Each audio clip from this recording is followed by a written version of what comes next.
guys, what is up? It's Teach here, coming at you again with another video on my Dino a Day review series, and we are finally to the Fire Wyvern. Now, yes, I am doing all three Wyverns separately because they are so unique in each and every different purpose. The Fire Wyvern is I guess, in my opinion, of the three of them, probably the most well-rounded. The Lightning is by far the best for PvE, and the Poison is by far the best for PvP. Now, that's because they've got different abilities, so on and so forth. I'll explain that in a second here. Now, first off, these things are gargantuan. They are kind of easy to raise. If you saw my first videos ever, I kind of started talking about how to raise these things, so if you want to check some of those out, you're more than welcome to. But without that, let's go ahead and check out some of this stuff here. So, the Fire Wyvern. This is almost a perfect tame. 190 would be a perfect Wyvern starting off from the egg. And these are pretty average stats. 700 is really low for stam. Now, what do you want to do? Now, it depends. In my opinion, I like to not fall out of the skies. So I like to put my stam around 2,000. That's a pretty safe bet. 2,000 is a pretty good stamina number. Health, it depends if you want a tanking Wyvern. I usually have my melee cranked up to about 500. That's just a safe thing for me. Weight doesn't matter a whole heck of a lot unless you want it to grind for you. And in this video, I'm going to show you some really cool things about grinding. So we are going to go ahead and do that.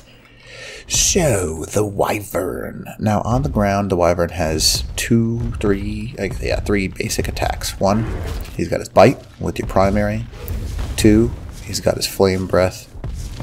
And then 3, a lot of people forget about this, is a wind blow. Obviously, it does not work against Brontos, but it works against pretty much all tames. Now, except for Brontos, because no one uses Brontos anymore anyway, so it doesn't really matter.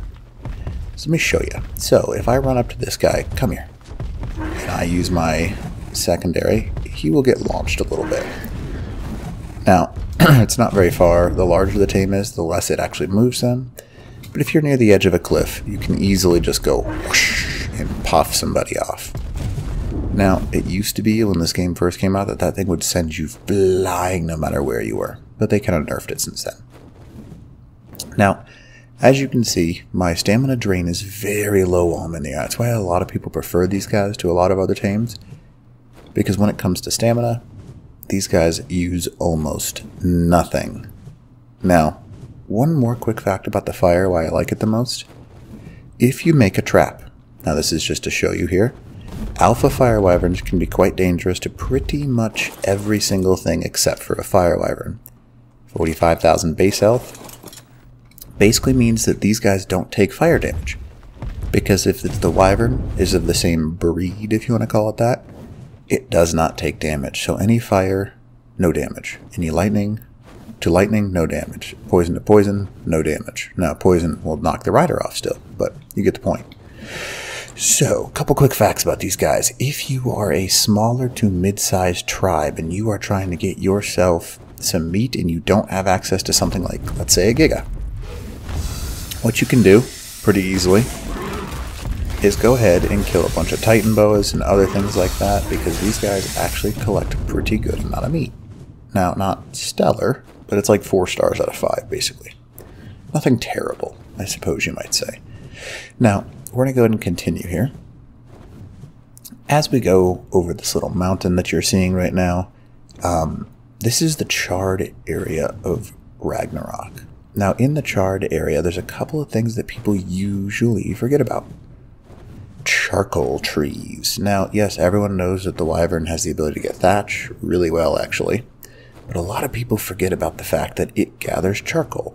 Now, let me show you what that means. All you gotta do, find one of these burnt trees, like you see right over here, go up to it, and use this tertiary attack, and boom.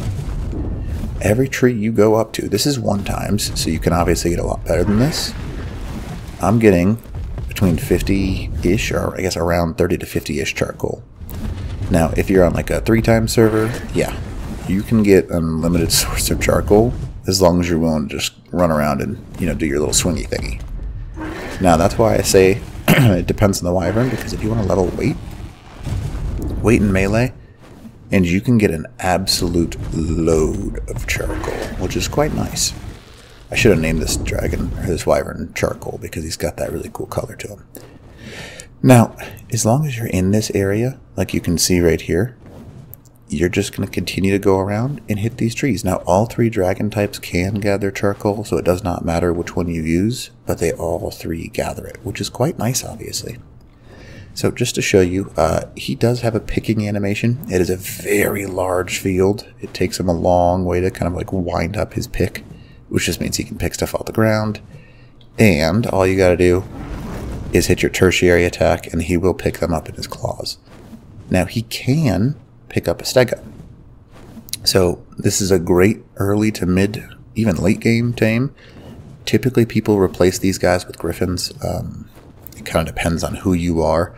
If you're somebody that's really good at PvP, someone that's good with a weapon, griffins tend to be a little bit better, because wyverns can be a little bit squishy. But it depends on who you are as a player. I prefer he's on fire now. You're gonna die. Bye-bye. So, I prefer the wyvern, but that's me.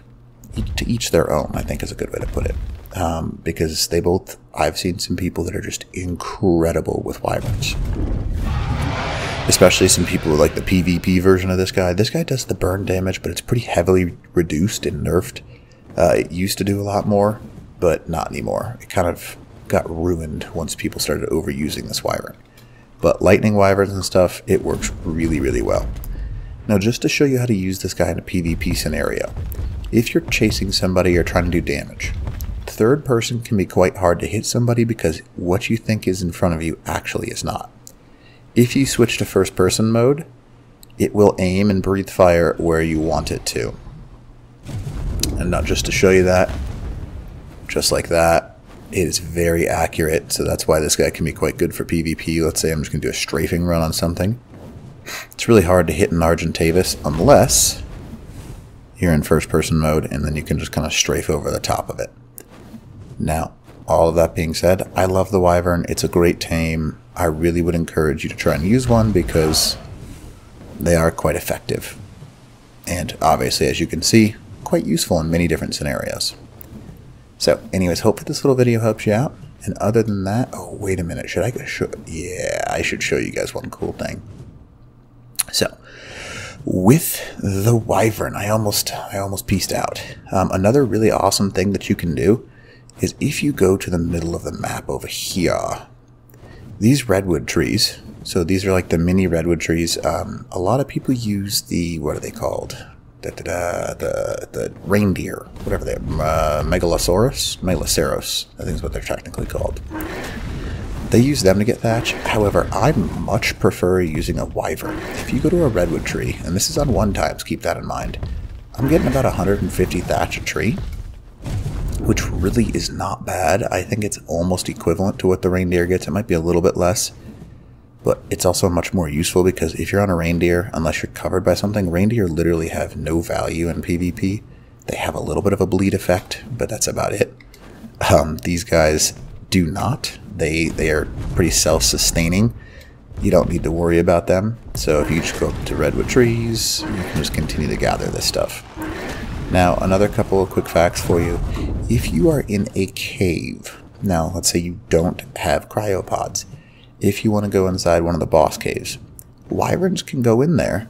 They just can't be ridden. So you can actually have them follow you, and it's actually really, really, really, really OP.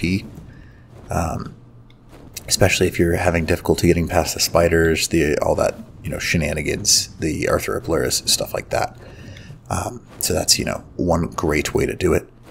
But that's, my personal opinion. Each their own. But it's also, last thing, I know I keep saying last thing, but I just love wyverns. Wyverns are actually a great taming mount because if you build a trap, pretty much almost anything a Quetzal can pick up, so can a wyvern, which is very beneficial, especially early game where you don't have access to Quetzals, because Quetzals are a little more difficult to tame than a wyvern, in my opinion, because you got to find the Quetzal, you got to get up to the Quetzal, then you got to knock the Quetzal out, and then blah, blah, blah, blah. Wyvern, you just got to be a noob, steal an egg, you can die 1,000,000 times doing it, and raise the egg. Really not that hard. but Quetzals, on the other hand, can be quite difficult.